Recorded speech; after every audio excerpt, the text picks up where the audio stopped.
Welcome to this week's episode of Tree Lady Talks. This week I'm with one of my heroes, a major figure in industry, Dr. Mark Johnston, MBE, and he's written my favourite type of book, his autobiography. Now, many of you will know Mark from his conference appearances and his written work, of which we'll talk about later, but wow, honestly, I really loved reading your book. What a life. And your memory is phenomenal. First question, Mark. Do you keep endless diaries? Not personal diaries, Sharon. And first of all, well, thank you so much for inviting me onto this, because it's great that we can just sit down and chat for however about the book, and much appreciated. But in terms of, yes, my recollection, I keep work diaries, obviously, and that keeps me right on dates. I've also kept a huge amount of documents and emails and all that kind of stuff, which, provides the factual detail. But somebody else said that, well, a couple of people have said that about, the personal memory that I've managed to, keep. I don't know. I've never sort of compared it with anybody else, but a few people have mentioned it. So I must say I probably do have a great memory for the personal detail of, what it was like, how it felt, those kind of memories. So that's helped to write this kind of book. Well, it's really useful because your life has really charted the birth and the growth and the evolution of urban forestry, which you're an integral part of. But let's start right at the beginning. Tell us about family life. My family background is probably rather different to most families. I was born in London, in Barnes, and I'm the third of four children to my parents, who are also originally Londoners. The family roots are Scottish on both sides. I'm very proud of my Scottish roots, Johnston being a Scottish border clan, and I have a grandfather from Wick, right in the north of Scotland, and another grandfather who was brought up in the Gorbals of Glasgow. So I actually was brought up with a Scottish identity. My brother and I, we used to support Scotland football, and very proud of that. And so yes, that was the sort of identity. But I suppose much of my early background was coloured by my father's involvement in left-wing politics and his trade union activity. And so from a very early age, I was, brought up in quite a political atmosphere. So, yes, that relates back to my father's own experience, going back to witnessing the Battle of Cable Street. Quite interesting in the current situation, Yes. where a whole load of people stopped the fascists marching through the predominantly Jewish area in the East End of London in the late 30s there, and my father was one of the people standing up to the fascists, and that coloured his political outlook for the rest of his life. And when we moved out of London, we moved to Essex and then later to Colchester, which you're probably quite familiar with. I'm an old Colchester girl. Are you? So, Did you go to school there like myself? I did. So I was going to ask you, I went to Stanway Comprehensive. Oh, yeah. Which wasn't that salubrious. What was then called the Gilbert School. Oh, well, Gilbert School was quite posh compared to Stanway. And there was a little bit of rivalry back in my day. But a very nice area to grow up. But I imagine that you're lots of political discussions and a sense of injustice discussed at the dinner table at home, and do you think that shaped your mindset for being curious and trying to make things better? Oh yeah, absolutely, Sharon, no doubt about that at all. And that wasn't just my father. My mother was very much on the same page, although my mother was very much a not a totally committed Catholic, but definitely had a Christian perspective. Uh, and we'd always say that my father's sort of basic socialist outlook was not dissimilar to a basic Christian outlook in Yes. terms of caring for the poor and looking after the disadvantaged and combating injustice. So although they didn't share the same beliefs identically, they were pretty much on the same page, and they brought us up to have nothing to do with racism or discrimination of any sort. And so yeah, that's coloured my outlook. And it's quite interesting because as you will have read, in my throughout my career, I've kind of championed what is now called tree equity, the Yes. equal distribution of the urban forest, and looking after or trying to help those communities that really live in less salubrious surroundings and don't have many trees. And I've seen it as my role to reach out to those communities and try and help themselves as well. It's not a handout situation. I've tried to sort of work with disadvantaged communities to get them to help themselves. So Absolutely. yeah, So, my early childhood, my background definitely has coloured my my whole outlook on urban forestry. So, you know, I think I say in the book there, that if I hadn't found trees, I'd probably, have been a kind of quite a radical kind of campaigner. But there's an episode there, in the book where I nearly got very badly burnt in terms of my political associations. And thereafter, I decided that I would avoid any overt political campaigning and channel my energies into, the work that I've been doing for 50 years, which is, has a real social perspective on it, but it's not overtly political in any way. And it's interesting. That's really what grabbed me about urban forestry. Shall I talk about how I got into that? well, I was going to say to you, because you didn't grow up wanting to be an urban forester, may Not I at all. say that, you know, you had to find your way in life and were really quite adventurous. And when I first met you, you were this towering, very formal figure and very smart in your suit and very correct in everything you did. But I loved reading about your time, and you were about 16, 17. Tell us about those heady days My in hippie London. days, Your yes. hippie days. Paint us a Yeah. picture. Oh well, yes. I was, in my late teens. I migrated to the Portobello Road in London, and like a lot of people of my generation, we got involved in what was called the counterculture, and it was a wonderful experience. That's for Yeah. sure. Living on the Portobello Road, Ladbroke Grove, that sort of area. And yes, I was actually squatting in Latimer Road, along with a lot of other people. But along with many of my friends, we were getting tired of city life and the materialism and that sort of thing.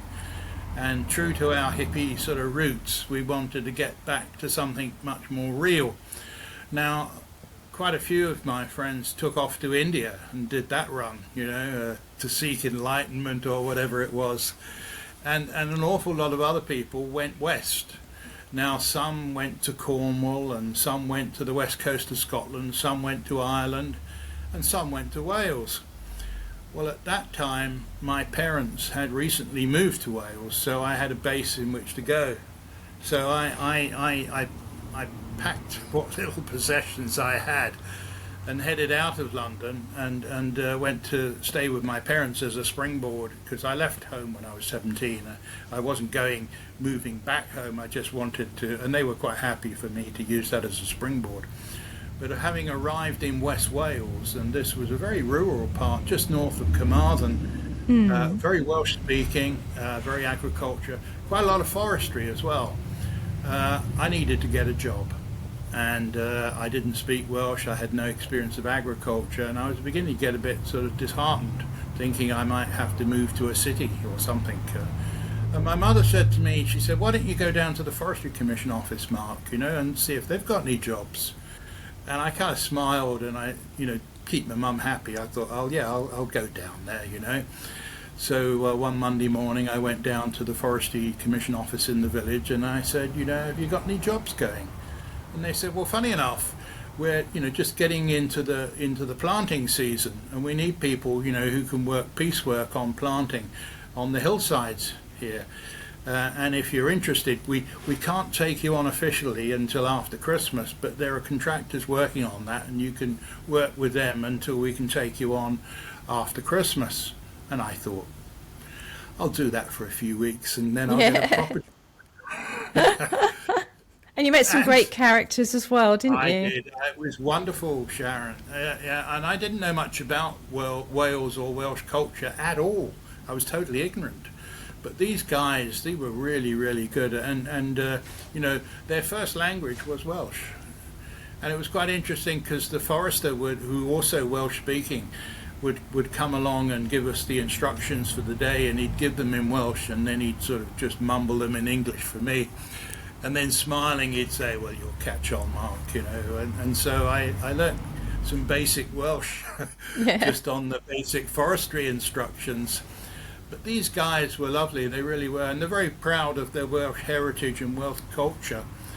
And I learned a lot about that as well. And one thing that really quite shocked me, because Welsh was their first language, but they told me that when they were at school, speaking Welsh was a caning offence. Wow, that's terrible. That was handed down from up high, trying to wipe out the Welsh language.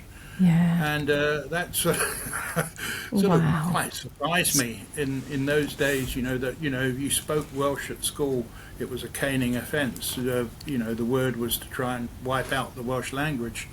And so it's great to see how Welsh has survived and flourished, and it's part of their cultural identity. And so yes, that was great. And so I learnt the basic manual tasks of forestry, and I thoroughly enjoyed it. And I thought, yeah, I'm going to stick with this. But I wasn't earning a lot of money, and the real money was in the production side, the working as a lumberjack basically. And I decided that I would branch out and go sort of self-employed. I'd also, heard about this thing called tree surgery. Yeah. That really interested me, because there was a couple of trainee foresters working with us. They were on secondment from Newton Rigg College on their sandwich year. And I remember having a conversation at lunchtime with them, and they were talking about this thing called tree surgery, and it sounded fascinating. And what particularly fascinated me was that they were, it seemed to be, taking place in public parks and people's gardens. And the one thing about forestry work was that basically we were picked up at some ungodly hour in the morning and driven out into the forest, and there we would stay and wouldn't see a soul for the whole day, and just be taken back at the end of the day. So it sounded quite interesting to me to be working in the middle of a high street or in a public park. And also the exciting idea of climbing trees. I'd always enjoyed climbing trees when I was a kid, So this thing called tree surgery, and it was in the back of my mind that I would go self-employed. I would work doing felling contracts, which I got my own chainsaw and all that kind of stuff, and I started to dabble in tree surgery. And then everything was going very well until I had an accident. Yes, you described that in great detail, like a big lump of beefsteak on your calf. It was crazy. I broke all the rules basically. Yeah. Here I was working on my own on a 1 in 3 slope pretty well in the wet, and it was piecework. And I thought, well, here comes the rain. I'm going to do a few more trees and then I'll pack up. And instead of snedding and cutting the side branches, I started cutting my own leg. And so to cut a long story short, I ended up being taken to the hospital and basically off work with my leg in plaster for quite a few weeks. Now, I can honestly say that's the only serious accident I've ever had in forestry or tree surgery. And the guys who worked on the production timber always used to say, you'll probably sooner or later have an accident. It'll either finish you off or you'll never have another one because you'll be very wise to it. And in my case, I was lucky. It was the way the chainsaw went into my leg. It did a lot of, it made a real mess, but it didn't actually, I could have lost the leg, but it went in sideways. So it was, I don't bore people with too much graphic detail. It's all in the book, folks. Yeah, it's all in the book. And at that point, I thought, well, I decided to go down to the local employment office because I needed to sign on, and the guy down there, he said to me, if all things being equal, Mark, what would you really like to do in terms of your career? And I said, well, this is funny because I'd heard of this thing called tree surgery, and I really was quite interested in doing that. And I sort of almost challenged him. I said, I bet you can't come up with a short course in tree surgery for me that didn't require any kind of O-levels, or because I only had one O-level or anything like that. And if you could, I would be really interested in that. And he said, well, leave it with me and we'll, go away and see what I can come up with. And this is in, early 1975. I'd sort of started in forestry in 73 and this was 75. And then I got a phone call and he said, would you come down to the employment office? I might have something for you. Can I just say there, Mark, I just want to pause because I just love that tale in the book. And this guy is a bit of a hero, isn't he? I mean, it's hard to imagine somebody being so wonderful. It's like you're being shown the way. He literally can't do enough for you. Sorry, I'll let you carry on, but I just really love that. Oh no, you've made a really good point there, Sharon. Because yes, I mean, I don't think every kind of guy working in an employment office would have taken that amount of trouble. But he almost felt, I'm going to prove this guy wrong. I'm going to come up. And he was really quite proud of the fact that he found the only place in the whole of Britain. It was called Merest Wood College, and they'd only recently started up courses in tree surgery.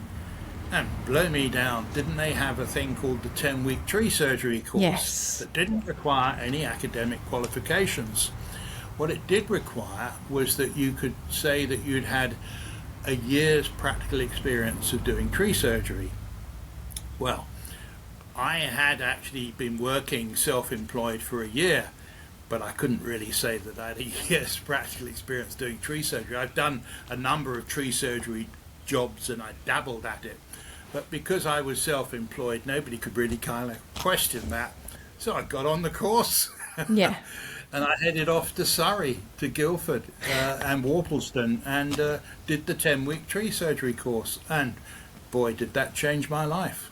Well, you met some lovely people, and also you had a grant, which was great in those days. Even I had a grant when I did my degree. Partial grant.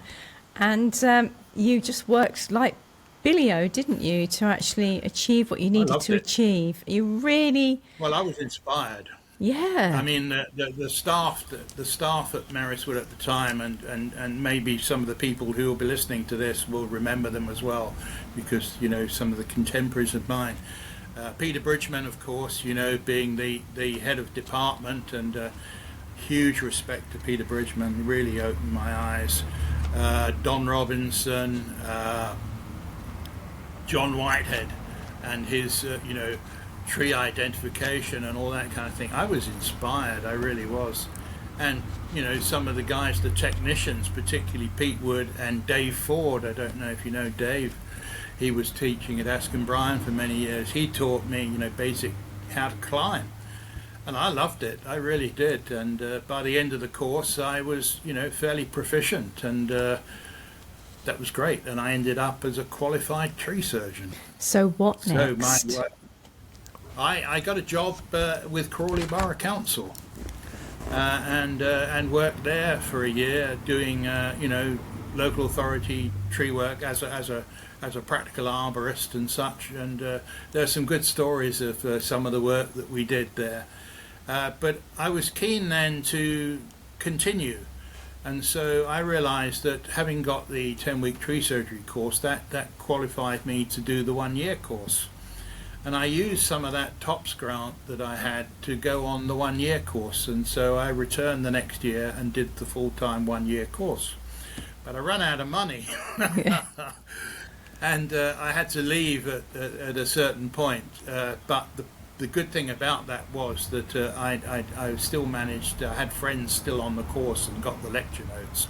And at the end of the course, I sat the one exam that really mattered, which was the RFS certificate in arboriculture. That was the premier qualification of all those that were on offer at that stage, and I passed that with credit. So that enabled me then to go on and do the National Diploma in Arboriculture, as it was called then, later to be called the Professional Diploma and such. Yes. So yes, but it also opened a door for me. Although running out of money and having to get a job, one of my friends on the course, Tim Mack, he said, I've got a mate called James Talbot Baker, who had been working as an agricultural contractor but wanted to get into forestry and tree surgery contracting but didn't know how. And so I met up with James, and a real character who had been working in the city before doing this, and again, wanted something more real in his life. So James and I sat down and we agreed that we would develop the company into a tree surgery and forestry contracting business. Now, we didn't put this down as a formal partnership to begin with, because we wanted to see how it went. But I have to say, it went extremely well. It was a really good combination and a winning partnership, because James came from a very well-established family background, and a lot of his friends and relatives had huge houses and large gardens that needed tree surgery work. He was very well connected, and I had all the knowledge and of tree surgery, and James wasn't interested in climbing, so I did all the climbing work, and I had the arboricultural knowledge, and we were great. But we had some, as you probably have read in the book, some really illustrious clients. Yeah. We ended up working for what was it called? Heatherdown School, which was the sort of feeder school for Eton, and where Prince Ed was a pupil at that time, and ended up working for Royal Parks, and then the real wonderful job of actually taking down all the dead elms in the Queen's private garden at Windsor Castle, Frogmore Gardens. That was one Wow. heck of a job. And the trees were enormous, and the potential to do damage because one of the trees was actually overhanging Queen Victoria's mausoleum. Oh my goodness. But everything went really well, and we were a job of a lifetime, I would Yeah. say. So I thought, this is really if I was to stay in tree surgery contracting for the rest of my life, this would still be as good as it gets to get that kind of prestige job. But by that time, I was actually thinking that I didn't want to stay in tree surgery contracting for the rest of my life. Because of my background and the social kind of side that particularly interested me, and I'd heard about this thing called urban forestry, I was actually more interested in becoming a local authority tree officer. So I sort of sat down with James and said, that's really where I wanted to go. So I found him a replacement climber and got a job as a tree officer for London Borough of Harrow. Yes. First off, Yeah. London Borough Harrow, and that was a wonderful experience. So what? Suddenly here I am, tree officer for Harrow. Yes, I know, and I've been working in Harrow recently, actually, and yeah. yes, Oh, yeah. and so, what's your first sort of impressions of being a tree officer? Because It's quite a shock, isn't it, when you find yourself in that role? Was it how you imagined it, and what were your takeaways at the end of Harrow? To be honest, it was very, very interesting. I went up a very quick learning curve, particularly in terms of the technicalities of being a tree officer. What is required in terms of doing a good job, in terms of the basics. When I left Harrow and went on to Wandsworth, that was a totally different ball game. That, as you will read in the book, Yes. that really was a huge challenge. By comparison, Harrow was very interesting, and I learned a heck of a lot very quickly. But it wasn't the challenge that the London Borough of Wandsworth was, being a large inner city borough. So having sort of cut my teeth as a tree officer beginning in Harrow in late 1977, I then became the senior tree officer at the London Borough of Wandsworth in '79, and that at that time was one of the largest tree sections in the country. Really, I was sort of I had several actual officers and 15, 20 manual staff. It was a very big section. Yeah. But there were huge challenges at Wandsworth, and it was just strange that I should turn up at that particular time, because it had been a free spending Labour council for many years, and I have to say that the whole thing was run, and it was very inefficient. The guys had a bonus scheme that was, let's just say, very generous, which wasn't their fault, because that was just bad management. It allowed them a bonus scheme that meant that they could work reasonably hard for half a day and still earn maximum bonus. So suddenly the political complexion of the council changed, and it became a Conservative council, but led by very Thatcherite Tory politicians who wanted to sort of implement Thatcherite policies ahead of Margaret Thatcher at a national level. So things went from one end, one end of the political spectrum, right to the opposite end, and it was quite clear that the long-term plan was privatisation. And it is fascinating because privatisation affected many local authority sections right across the country, and tree sections in particular. But I can honestly say that we were sort of at a real watershed of history, really, because my tree section was the first section in Wandsworth Council to be privatised, and Wandsworth itself was the cradle of privatisation. And it was my tree section, the manual section, that basically told you can mow the grass or join the dole queue. And that really sort of shook me, because to my mind at that point they were quite prepared to accept a drastic revision of the bonus scheme that would be something realistic. But that wasn't the agenda of those councillors. Theirs was privatisation. So I actually resigned on the back of that, because I thought, this is not where I want to be. This is all becoming very, very political. It's not, doesn't fit in with my view of local authority services. I'm a firm believer in local authority services being in-house mainly, and contractors and consultants very much playing a role in that, but as a supporting role to not making profit out of public services. And I strongly believe that in terms of the National Health Service, and in terms of most local authority services, there's obviously a role for the private sector, a major role, but in support of not making money out of public services. But that's where I come from. So I left I left Wandsworth. It wasn't easy. Along with my entire manual staff, Yeah. who were basically on the dole queue.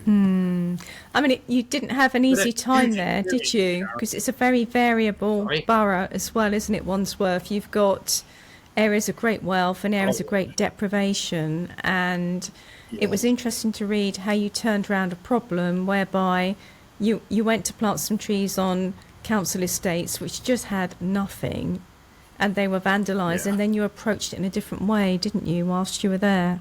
Absolutely, Sharon. That was, and I've been giving a few talks recently, and that slide of the flats on the Battersea Council estate, which are just very grim, just mown grass. Yes, when I arrived at Wandsworth, the planting season had started, and most of the plans for that were already in place. But I had a certain amount of money in the budget for planting on local authority housing estates.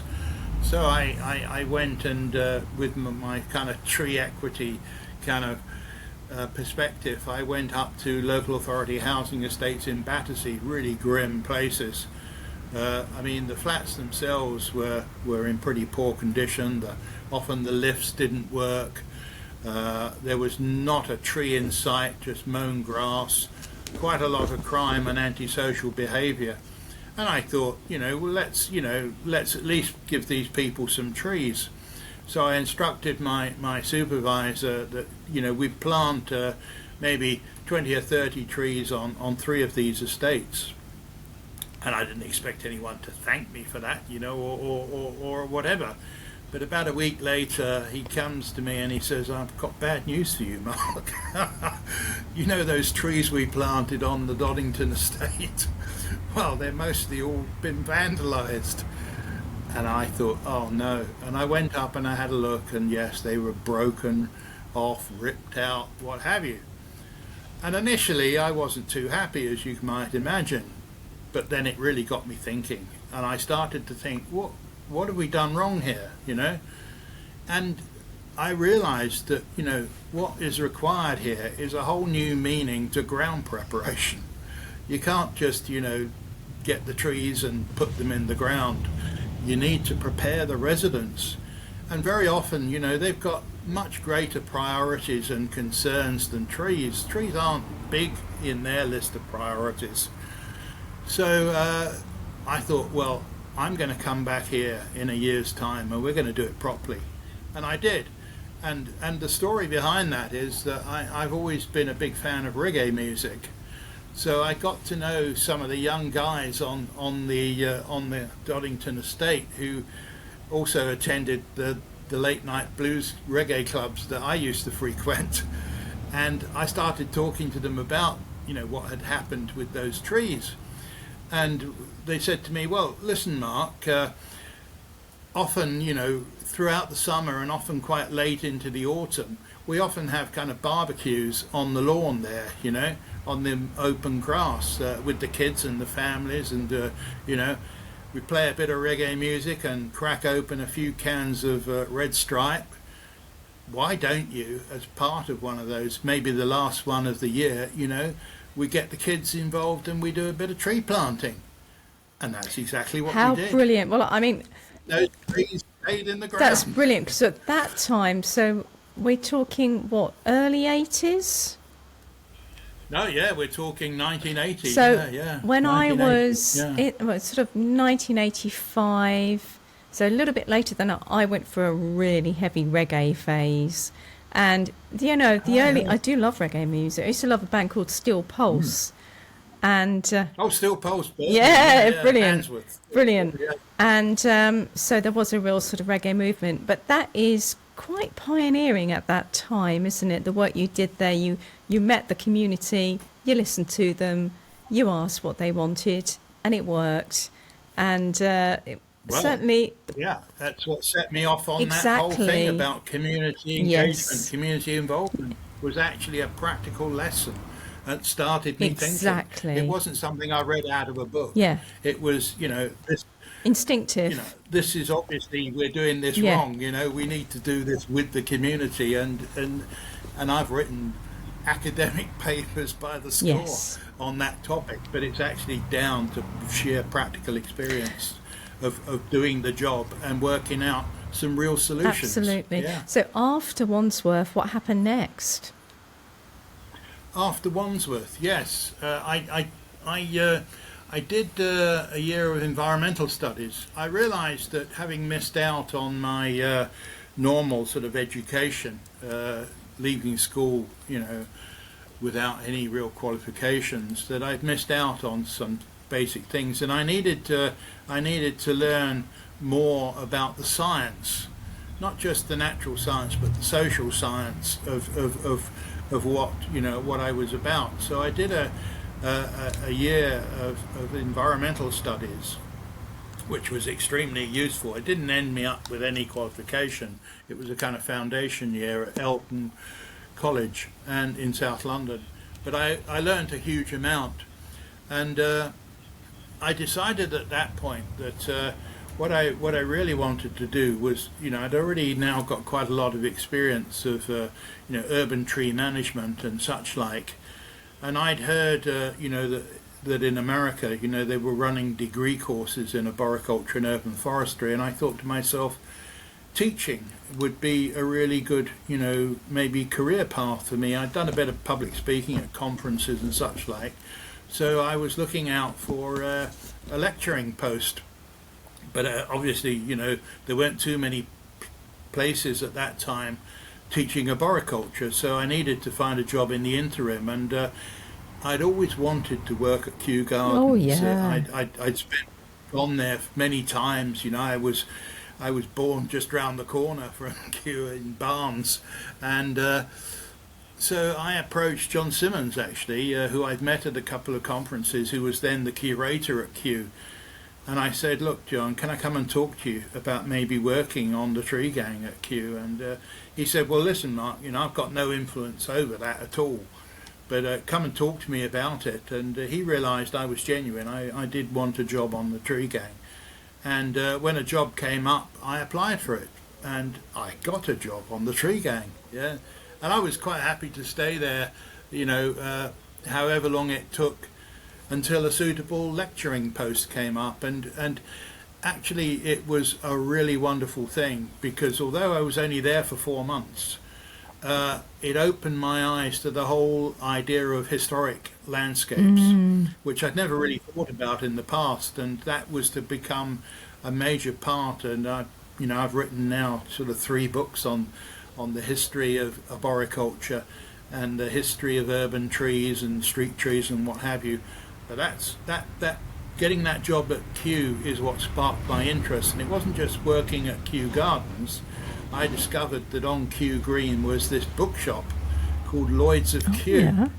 and Dan Lloyd, who I got to know and became a good friend, introduced me to all those old rare books by the authors like William Robinson and J.C. Loudon and all that kind of thing, and it opened my eyes and was the beginnings of my wonderful library that I've now got on old and rare books of trees and landscape and such like. So yes, but funny enough, along came suddenly, I was thinking I was going to be at Kew for quite a while.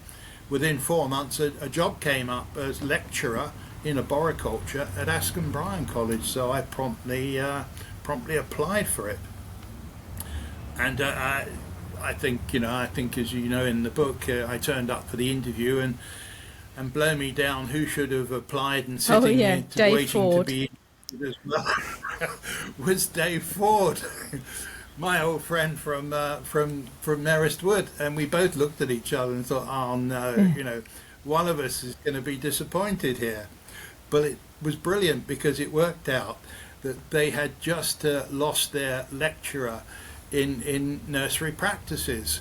And so after all the interviews, both Dave and I were called in to the head of horticulture, and Bruce Rigby, and we were offered a proposition that if we were to share the lecturing job in arboriculture and also share the lecturing job in nursery practices, they would take us both on. And well, we didn't refuse, and both, I knew Dave had, well, probably less interest in nursery practices than I did, I was happy enough. I'd done nursery practices on my course at Merest Wood, so I had some lecture notes on it, and that's how I started in lecturing. Both Dave and I started at Askham Bryan as lecturers in arboriculture. Excellent. And you were there a while, and I was there a year until I was then headhunted to for the job at Rittle, basically. where my daughter read landscape architecture, and Oh wow, it was great! just It's a wonderful wonderful, college. Yeah. wonderful, wonderful No, campus. I mean, don't get me wrong. Askham Bryan's a really, Yeah. really good college, but I somehow, Rittle was really very, very good. And the good thing about Rittle was that I did all the teaching in arboriculture there. I was the only person teaching arboriculture, which had its advantages and disadvantages, but it meant that I could really, expand the syllabus in the way that I wanted. So I was there at Rittle, and I was teaching at kind of degree level, HND, and so I was, it was really good as well, an advanced diploma course in horticulture that they had. And so, I was really enjoying teaching at the higher level. And I would have stayed at Rittle probably indefinitely, but along came the head of arboriculture job at Merest Wood came up. Yeah, you had to go for And I mean, that. I had to go for it. Yeah, Peter Bridgman, my hero, who had started arboricultural education in Britain, was the first head of arboriculture there, and he had been replaced by Keith Lever and then another guy, Ray Herbert.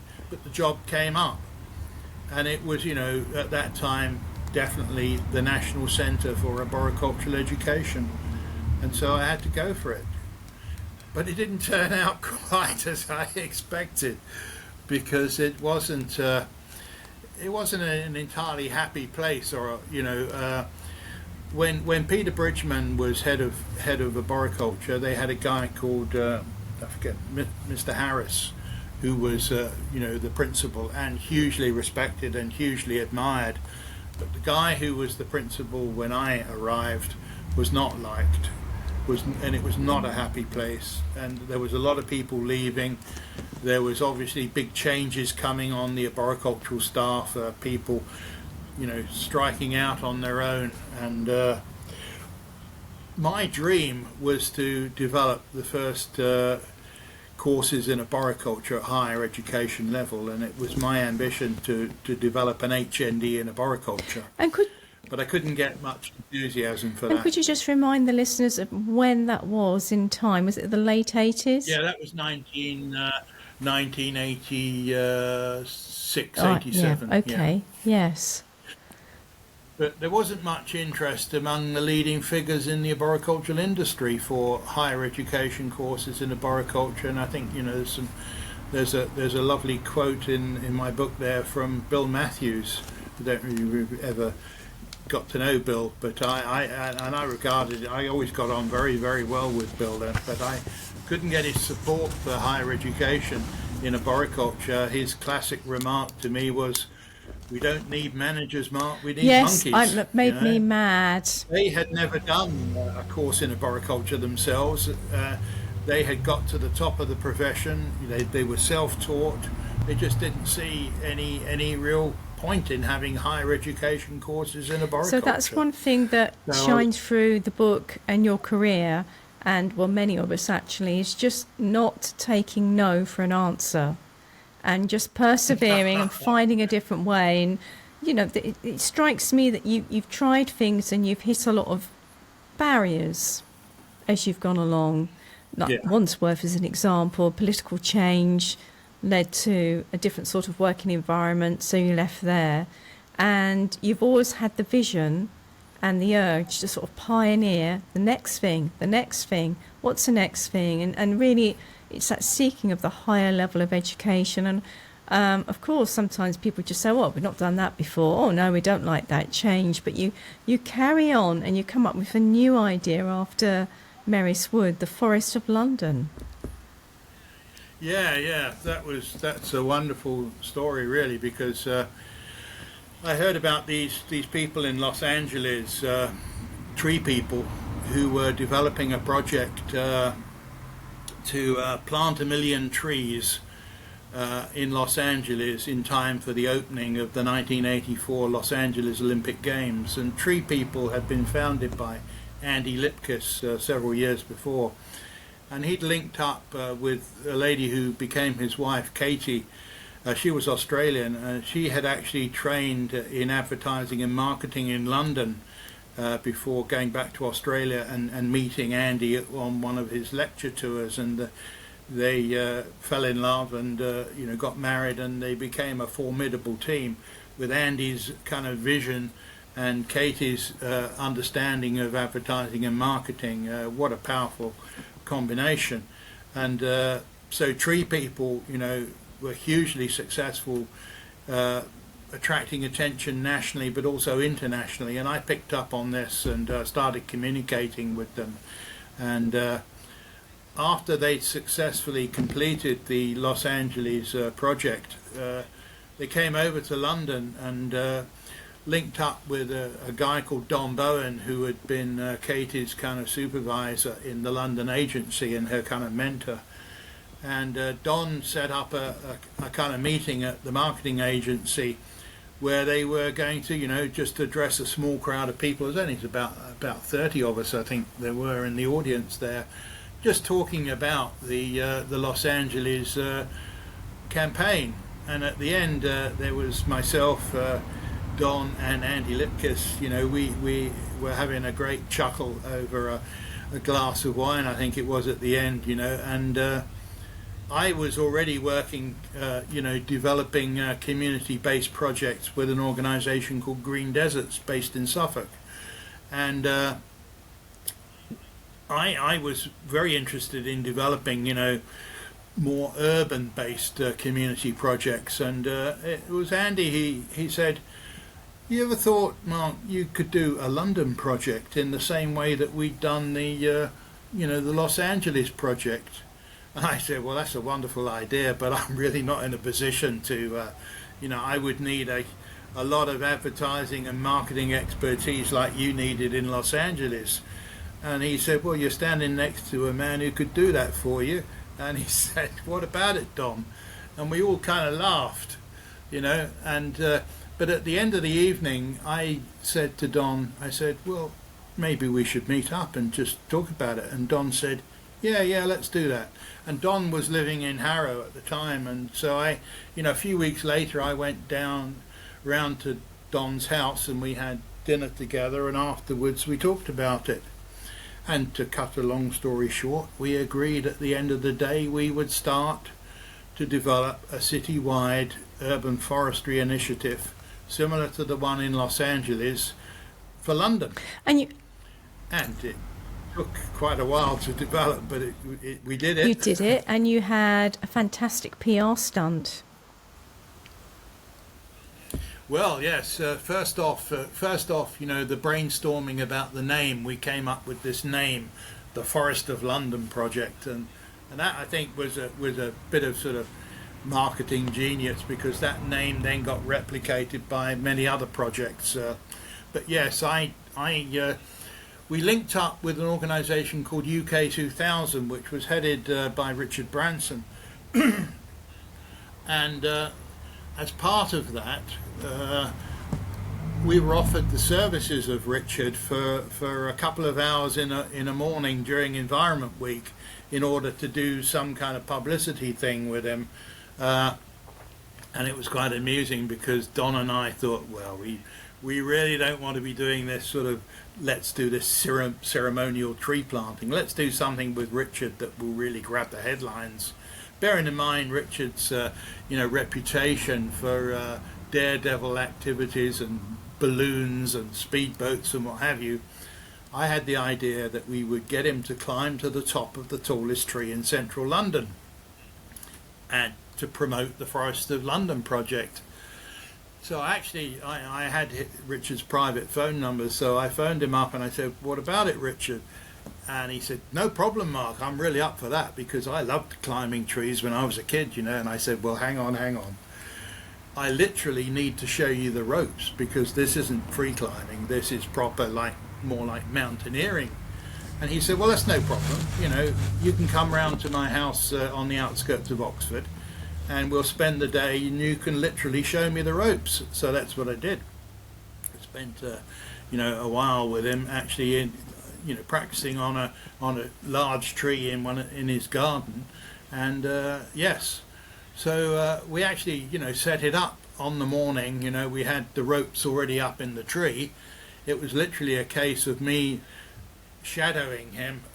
I climbed at the same time and making sure that he made the rope changes properly. And I mean, can you imagine? I know the responsibility. I think out? he found it a bit more of an effort than he thought, but we'll let the readers read that bit He himself. did as well, yes, and that was actually worked in our favour, because a lot of the old press hands, we had television cameras up on the rooftops. There's it was a major event, and the radio stations and the national newspapers.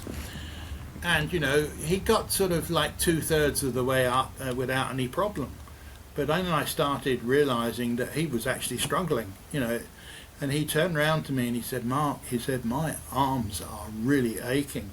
And I realised what the problem was, because having, taught a lot of, novice climbers, they use their arms. They just use their arms rather than climbing with the whole body, And that's what had happened with Richard. He was a very fit guy, but he'd been pulling himself up entirely on his arms, and he couldn't go much further, so he had to have a bit of a rest.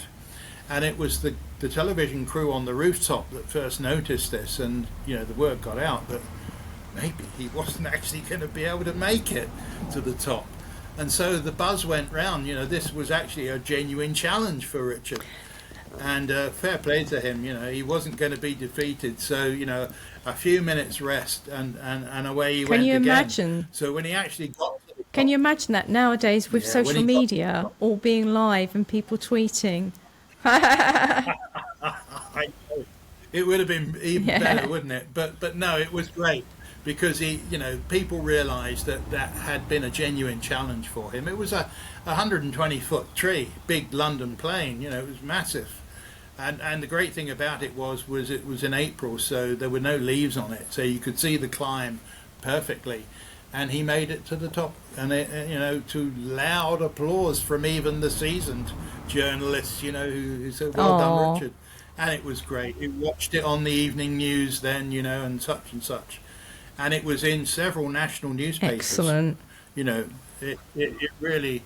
But we were all geared up as well to hit several major companies with sponsorship proposals on the back of that, and that provided a lot of the funding, so that when we actually had a lot of money to actually launch the project proper, later on that year. Fantastic. So the Forest of London was a great success and went on to be a model for others and replicated.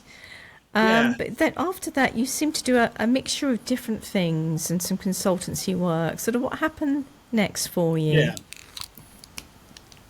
Well, first off, the first spin-off project was in Dublin, Cransacacha, and that didn't go actually terribly well. And that's an interesting story about some of the things you shouldn't do or you need to focus on when developing these projects. But after that, I then initiated the Forest of Cardiff project. That was extremely successful and was a really, really good project. Then there were various other spin-off projects from that I didn't have so much of a direct involvement. There was the Forest of Oxford, and later Forest of Leeds, Forest of Burn, quite a number of projects that maybe were partly inspired by the original Forest of London but had no particular direct connection with us. But then I got involved in the Community Forests Initiative, and that was a really wonderful opportunity. And the whole idea of developing these major new multi-purpose forests on the urban fringe of cities in England. And I acted as the consultant to both the Forestry Commission and Countryside Commission in the development of that programme, and actually came up with the name Community Forests as the name of the initiative. That's brilliant. And one of the things I noticed throughout your writing is the great connections you make with people around the world. at conferences and through new areas of work. And that's something in my own life that's brought me a lot of happiness, is going to conferences and making new friends and then meeting them again the following year, and all sorts of avenues open up. So I always say, if I open a conference, and when I was in that position, is to say, challenge yourself to speak to somebody new, because you never know where it's going to lead. And that's very much been integral to your career, where you've helped others and they've helped you. But in the book, you have a couple of really detailed chapters about your Northern Ireland, where you live now. But I realise we've been speaking for a really long time, and I'd quite like to jump on to the fact that you wanted to do a doctorate. Tell us about that. Oh yes. Having done the my time on the Forest of Belfast, which I would urge people to read that chapter in the book, because it's I had the rare opportunity of basically developing an urban forestry project in large parts of Belfast were effectively a war zone. It was a completely unique experience and a very uplifting experience in many ways. So I urge people to do that. But after that had finished, I found myself, and having met my wife Anne and settled in Belfast, what was I going to do? And I'd often thought that I wanted to write up the story of my work, and I was in a unique position to write up the whole story of the development of urban forestry in Britain and Ireland, because I'd been so closely involved with it and I had all the sort of documents to go with it. So I approached basically the University of Ulster and asked if I could do this as a PhD research. Well, obviously, I hadn't done a master's degree first off, so they said, we'll put you on the master's program first off, and if you do okay on that, we'll upgrade it to a PhD after a year, and that's what I did. So yeah, we basically remortgaged the house to pay for that, and I managed to achieve that, doing it part time. I was working for various sort of charities to help fund it. I managed to achieve a doctorate in 3 years, officially part-time. Oh, that's really good. But I mean, I was effectively... I didn't know you could do it in 3 years if you worked your socks off part-time. If you did it full-time, you can do it in 3 years, but part-time, that's very unusual. But effectively, I was putting full-time hours into it. I really was, and it was a labour of love, because I had all the material, much of the material that I needed. And so I basically wrote up the history of the whole development of urban forestry in Britain and Ireland, and that was my doctorate degree. Congratulations on that. And then after that, you actually have a section in your book, doctoral research and the wilderness. And I kind of understand that. That's not the wilderness that we all love, standing in the natural countryside, but really we have times in our life where you've sort of worked hard for something, and then you're looking around and you're thinking, well, surely something good should be coming to me, and it demonstrates again. I'm not going to go through it now because I'd like people to read it, but it demonstrates again your grit and determination. But really, nothing quite worked out for you because you were destined for something else, and you end up teaching again. I know it's a funny thing, I just couldn't get a job here in Northern Ireland, despite my background and experience, and now with a PhD.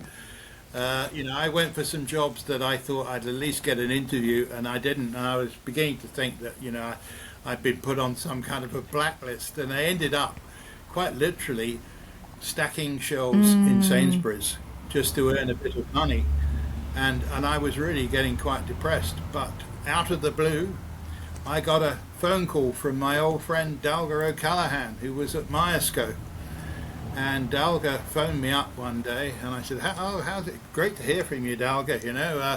He said, look, Mark, he said, we've just managed to set up this degree course in a Bor Culture. And I know, how much you had tried yourself to develop degree courses in the Bor Culture, but we managed to do this, And although I can't, give you the job, I would strongly urge you to apply for it, because you're one of the few people, well, perhaps the only person in Britain with a PhD in urban forestry and a long history of teaching of Culture. And I said to Dalga, I remember this conversation very clearly. I said, listen, Anne and I are very happy in Belfast, and we have no plans to move to Lancashire. And his answer was, have you never heard of EasyJet? And I said, are you serious? You think I could actually commute across? He said, it's entirely possible. You can fly into Liverpool. I live in Liverpool, so I drive from Liverpool to Myerscough every day.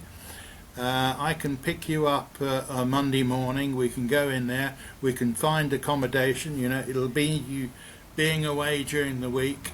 But, if you're serious about, wanting to teach at degree level at the National Centre for Arboriculture, which Myerscough was then, it had superseded Merriswood, I said, well, yeah, we'll give it a whirl. We'll give it a whirl. And I was at you for were. 15 That's years. absolutely brilliant. And isn't it funny how life is? So I'm going to interrupt before we go on to your other work since then and your writing. We ask for listeners' questions, and so this is from Dean Meadows. So thank you, Dean. So I'm going to read out his question. Sharon, what is Mark's view on biodiversity net gain implicitly choosing not to support planting a broader palette of exotic species in our towns and cities in favour of nativism tree planting? Are trees being observed as just habitats and the enormous list of provisions ignored? Will this statutory policy regress the urban forest and inhibit resilience in a changing climate? I think that's an absolute great question. It's a great one. And yes, I would not pretend to be up on the detail of biodiversity net gain, but what I've heard about this, it just seems we're just going back over old battles again. The automatic preference for so-called native species. I always think it's a joke when you're talking about the urban environment, talking about native species, No, I mean, it's crazy. It's absolutely crazy. And particularly in the modern era, where we're facing, the challenge of climate change, where we need a broader palette of species to meet this, The whole idea that native species are automatically better for biodiversity and for nature conservation is a nonsense. It's a nonsense.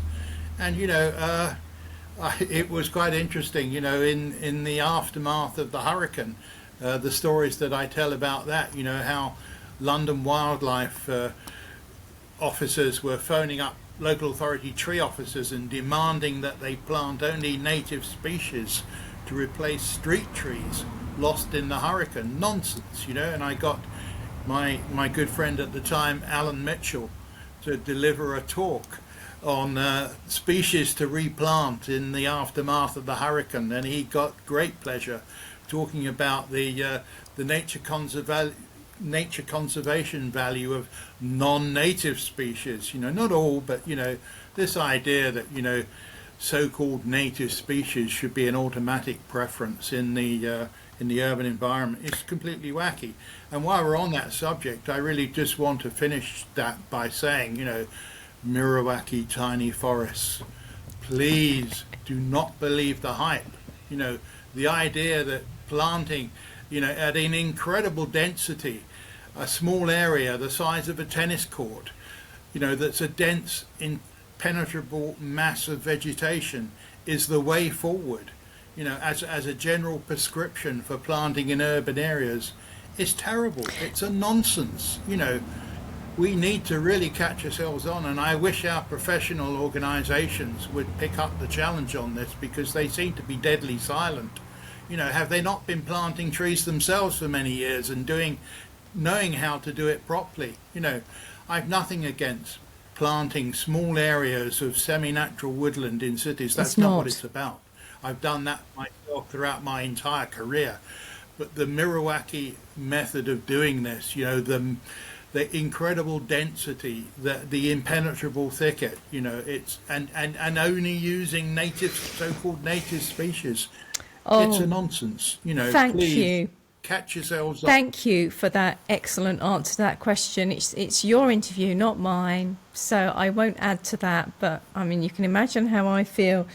Yeah, we need to get the message out to our own Yes, professional bodies. Here's a challenge because a lot of people are being led up the garden path on this by being hooked on, oh, this is great for climate change, this is great for biodiversity, but this is not the prescription, the general prescription for planting in urban areas.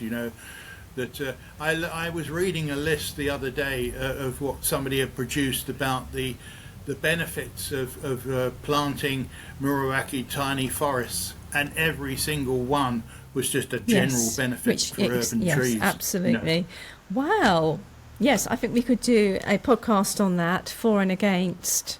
And yes, Well, I would yes definitely invite people like Peter yes, Thurman John and Hugh. John who have been He wrote an yeah, excellent they've been doing a article. lot of good work on this, and definitely get them on talking about that Yes. because we really do need to make a much bigger John, noise on if you're this. listening, I already said I loved your article in the Bor Cultural Association newsletter. Get in touch. And so, listeners, we want more interaction. So you can either contact me on LinkedIn, Sharon Durden Hollenby, if you don't know me, or treeladytalks@gmail.com. So we would like your questions. But though, thank you. But moving on, so you were at Myers Co for 15 years, and during that time, you had an exciting opportunity for Trees in Towns too. Oh yeah, yeah, yeah. No, that I was in terms of I suppose my academic work on urban tree management, and that was probably the kind of pinnacle of it because I was able to build in to the Trees in Towns report so many of my ideas, but not only that, we also were able to work with a great team of people. The funny thing about Trees in Towns too, and you will remember, that the Bor Cultural Association kind of were definitely silent in terms of promoting it, but it wasn't just me. There was something like 25 leading people involved in arboriculture, many of whom were members of the Arboricultural Association, who contributed to that groundbreaking report. Although I'm the person who's mostly associated with it, it was a huge team of some very, very good people that contributed to that. And it was groundbreaking. It was literally groundbreaking. They're only just beginning to realize how groundbreaking it was. It's interesting because we were the first people to actually use the indices of multiple Yes. deprivation to draw a parallel with Yeah. tree cover that has like 10 years later been picked up by American forests and developed into the tree equity score. But back in Trees in Towns too, we actually Yep. Yep. pioneered That's that. right. So many other things as well. So yeah, no, I mean, my major disappointment was that it was never produced, issued as a hard copy Yeah. a report. It was only issued as an executive summary and on disc. But you can get hard Oh, copies. can you? Go to the same place where you can download, my book, and a couple of the proceedings from Trees People in the Built Environment. Lulu.com. Oh, okay. Trees in Towns 2 is available as a hard copy from Lulu.com, and it's 600 Yeah. and something pages, and it's about what is it about Really? £17. It's not in colour, but you don't No. need it in colour. You can get a hard copy of Trees in Towns too, which I can tell you is a Oh, lot yeah. easier Yeah. to read. Totally. I'll send you the Okay. link. I'll send you the link, Sharon. Yeah, but nobody's ever questioned how I managed to do that. But but yes, you can get a hard copy of Trees in Towns too for something like 17, 18 pounds plus Excellent. postage, and it's so much easier to read. But there you go. It It was a really, really groundbreaking was. I report. remember it coming out. But talking about the other thing that was groundbreaking, where you worked collaboratively with, God, I can't speak today. I've started. I've been awake since 5:30. I'm going to say that question again. Oh, The other thing you worked with great groups of people on was a new style of conference, trees, people, and the built environment. And I remember going to the first one, and I was blown away because it was quite simply the best conference I'd ever been to. I was fairly new coming back from taking a long career break and starting to go to conferences. And it was at that time, it was in stark contrast to anything else available. And I really felt that it was smarter in every sense of the word. And it's gone on to be a popular brand, which has changed over the years and changed personnel. But you did start that. What was your original vision? well, the original vision, Sharon, was like quite a few arboriculturists in I think it was the late 80s. There was these arboricultural research conferences that were organised by the Arboricultural Association and the Forestry Commission, and there was 3 or 4 of those, and I thoroughly enjoyed them because they were presenting new research in arboriculture. And I always wondered what happened to them, and wouldn't it be good if we could do them again? Because they were great conferences. But then the more I thought about it and discussed it with some colleagues, we wanted to do things a bit differently. First of all, I wanted a conference that focused on urban trees because I thought this was specifically the the topic and the way things were going, in terms of arboriculture and urban forestry, focus on urban trees. But the other thing that I wanted to do differently was that I always realized that, at arboricultural conferences, including those research conferences, it was always kind of tree people talking to ourselves. We needed to talk to those other professions that really had such an influence over our work. And I'd known that, as my time as a tree officer and working on, community forests and on trees in towns and all that kind of stuff. The landscape architects, the engineers, the surveyors, the ecologists, those other professions that had such a major role to play in this whole idea of trees and the urban environment. But not only to link up and reach out to those other professions, but to put arboriculturists at the heart of it, to put them at the heart of the debate as the tree experts, because that's what we are.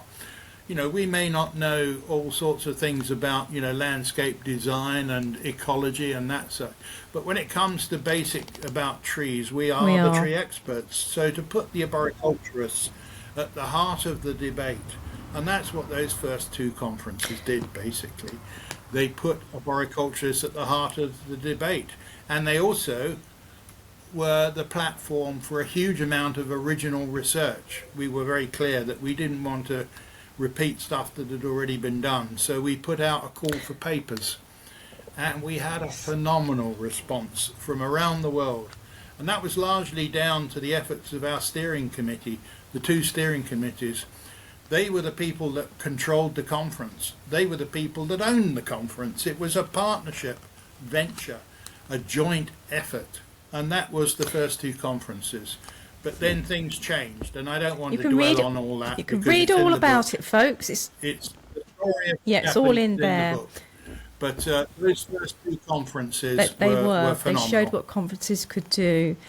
And you've also written 2 brilliant books, one of which I had the privilege of reviewing for the Institute of Charter Foresters, The Street Trees of Britain, and more recently, The History of Arboriculture. And I believe this is your 3rd published large book. No, actually, there was one earlier. There was Trees in Towns and Cities, A History of British Urban Arboriculture. That was the bit of first shoddy research there by Tree Lady book. Talks. I'm going to blame Noel for that. Actually, it's my fault. If you go to my website, you'll get the link to all of those books. Yeah. So in terms of, and then of course, don't forget, that the great Clym Percival and myself edited the 2 volumes of proceedings for the first two Trees People and the Built Yes. Environment conferences. So, and I did. So, in actual fact, the book that you're holding there is about Oh, my right, eighth there you book, I go. think. But it's, So, here it is, folks.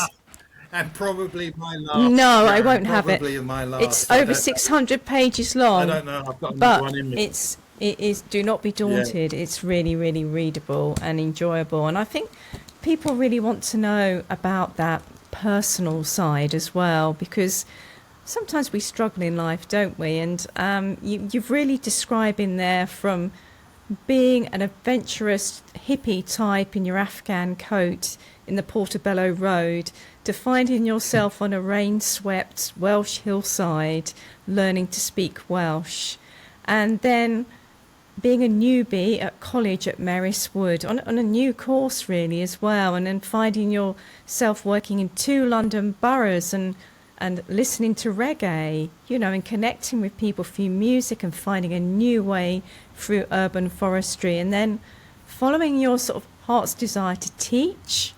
And then you kept on going. You didn't leave school with many qualifications, and yet here you are with a PhD. And you've taught and inspired so many people throughout your whole career, whether they be your direct students or people you've come across or people who've read your work or heard you speak.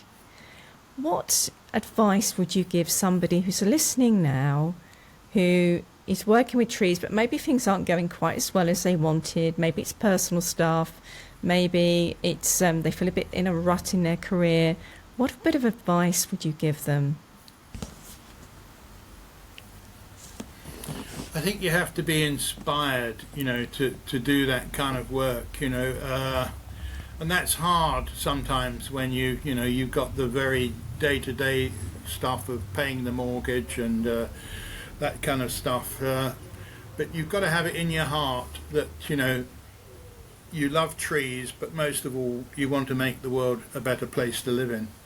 And I think that's the wonderful thing about the work that we do, Sharon. We are. We're blessed, to be honest, to be working in a Bor Culture, because I can't imagine what would have happened to me if I hadn't have fallen into this by Yes, literally yes. by accident. You've got to have it in your heart and to realise that your mission is to work with people and communities to use trees to make the world a better place, and that's really what we're about. And if that isn't in your heart, then maybe this isn't the job for you. If you're interested in making loads and loads of money, and maybe becoming really, really famous, this isn't the business for you. But as you will testify, this really is. It's a privilege to be working in a Bor Culture and doing the work that we do. And my hat goes off to you, Sharon, because look at you and the example that you're setting just by doing these talks, not only in your consultancy work, but this is a wonderful thing that you're doing. And if I was still at Myerscough College, all your tree lady talks, I would have every single student listening to them. And hopefully they are, because your contribution to the industry All I has been do phenomenal. is encourage people to talk about their great lives already. But, so it's just a privilege to speak to so many great people, and that's why we love doing the podcast. But really, going back to a Bor Culture, it's about a collective sense of purpose. People, place, planet is the way I look at it, making all those better and reaching out to others. So I really recommend that people read this book, Planting Ideas in the Urban Forest, Autobiography of a Tree Expert, Dr. Mark Johnston, MBE. How can people find it? It's free. You can go to my website. I've set up a website specifically for, to access this book and my other books. And it's pretty easy. It's www.markjohnstontrees.com. And don't forget, Johnston is spelt with a T, no E. markjohnstontrees.com. And you can download the ebook. It's completely free. And there's also a link to get a printed copy. and you can get a printed copy at cost price. I'm not making a penny out of any of this, and it's literally £27, and which I think you'll agree, Sharon, for a book that's 640 pages and over 100 colour illustrations is pretty remarkable. But again, it's because it's cost price. So yes, markjohnstontrees.com to download the free ebook and to get a printed copy. And there's also a link there, by the way, because it's free. I said to people, perhaps you'd like to make a donation to Fund for Excellent Trees. charity. So there's a link there also to make it. Yeah, that's the charity that Russell Ball set up, and Russell and a lot of the team that he's managed to gather. They're doing a lot of great work with their cycling and what have you, funding, really vital tree research. So if you're very happy to get the book for free, maybe you'll consider also making a donation, a small donation to Fund for Trees. So the link Mark, is there for that. thank you so much for everything. Your life has been shaped by your experience, which in turn has helped shape and drive forward urban forestry internationally. Dr. Mark Johnston, MBE, it's been an absolute privilege. Thank you. Thank you so much, Sharon. It's been a privilege to do this, and I'm just a very lucky man.